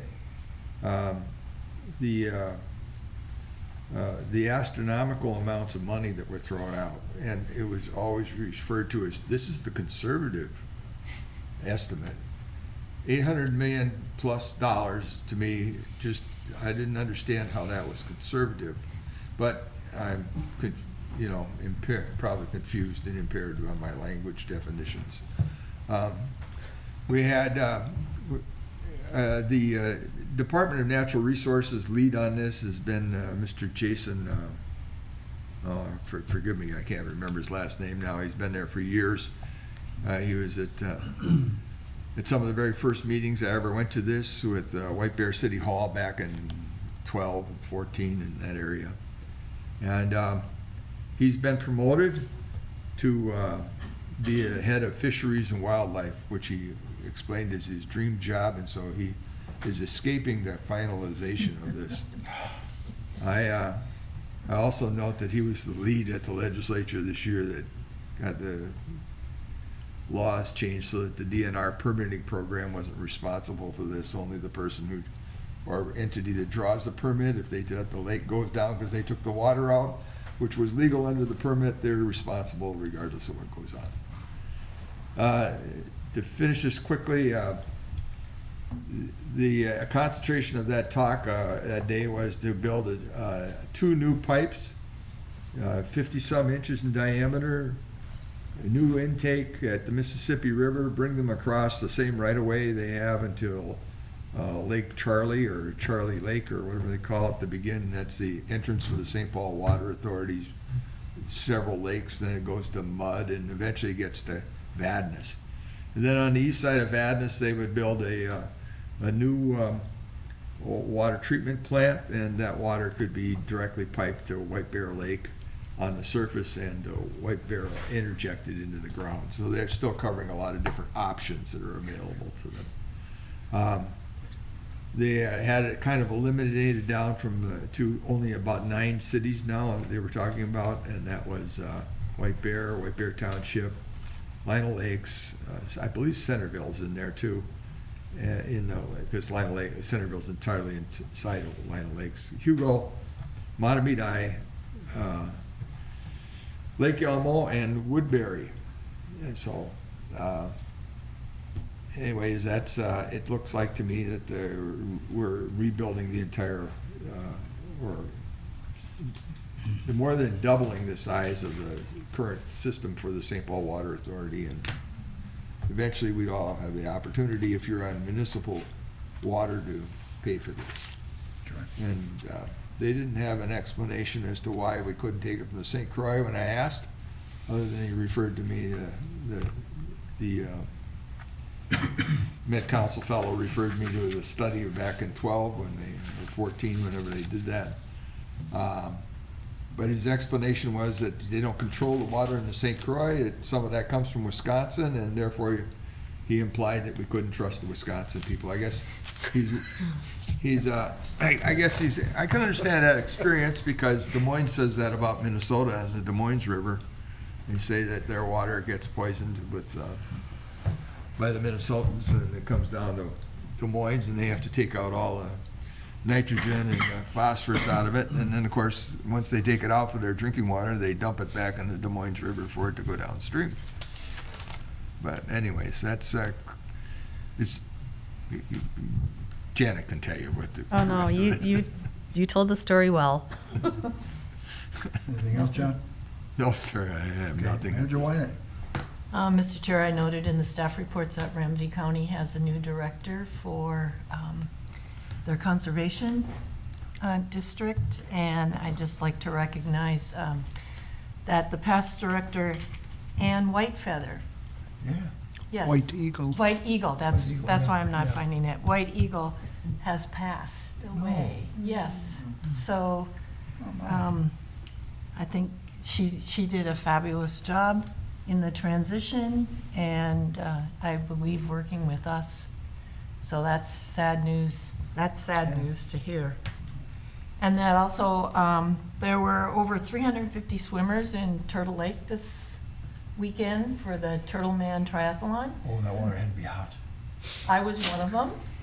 It was hot, it was very warm, and I discovered the former roadbed that goes, did you know, that goes through Turtle Lake? Because as I'm swimming, I'm scraping my hand On the cement? on these rocks. On the rocks, Yes, yes, so there was a roadbed. So, Tom, you're shaking your head. Yeah, Yeah, apparently the lake went dry Right. at some point, and 30s. they made a It's road. very shallow, yeah. Yeah, And- and it was very warm, oh, and it was gosh. very warm. Yeah. So, I Maybe- did it as a team, okay, Yeah. so, there we go. But a lot of people enjoy that lake. I used to do that, yeah. I know, you didn't find the road, huh? No, the water was higher that year, those Okay. years. Anything else? That's it.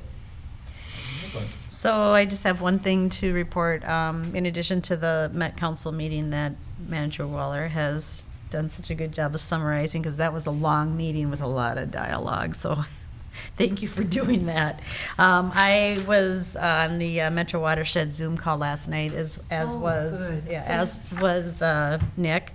So of note, they did update everybody on the status of the Minnesota Plumbing Board thing, and they just basically have stayed the progression of that. I think the word she used is they expressed a willingness to remove the language that prohibits reuse of stormwater for irrigation. So they haven't actually taken it out, but they've indicated their willingness.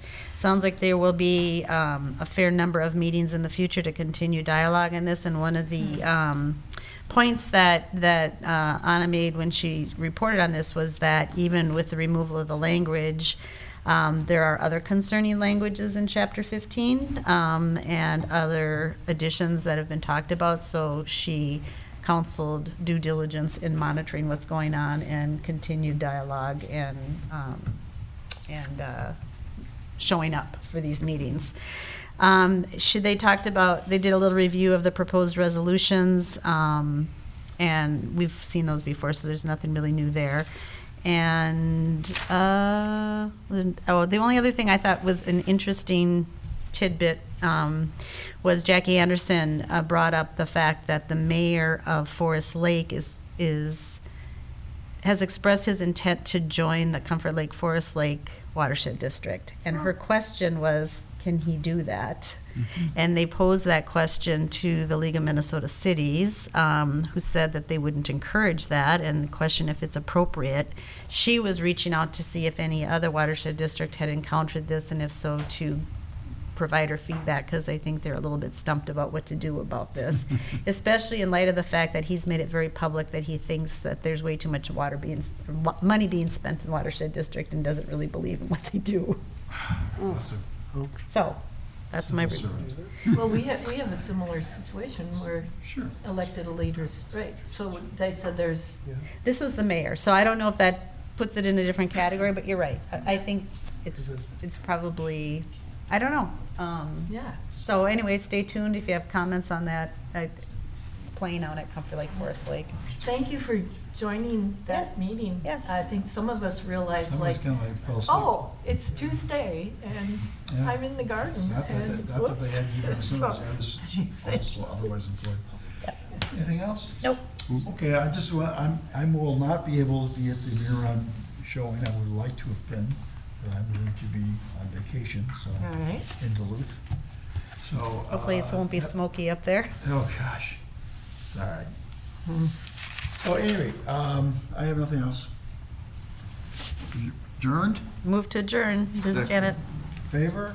Aye. Aye. Yay, passes. we can go, or wherever. Janet, was it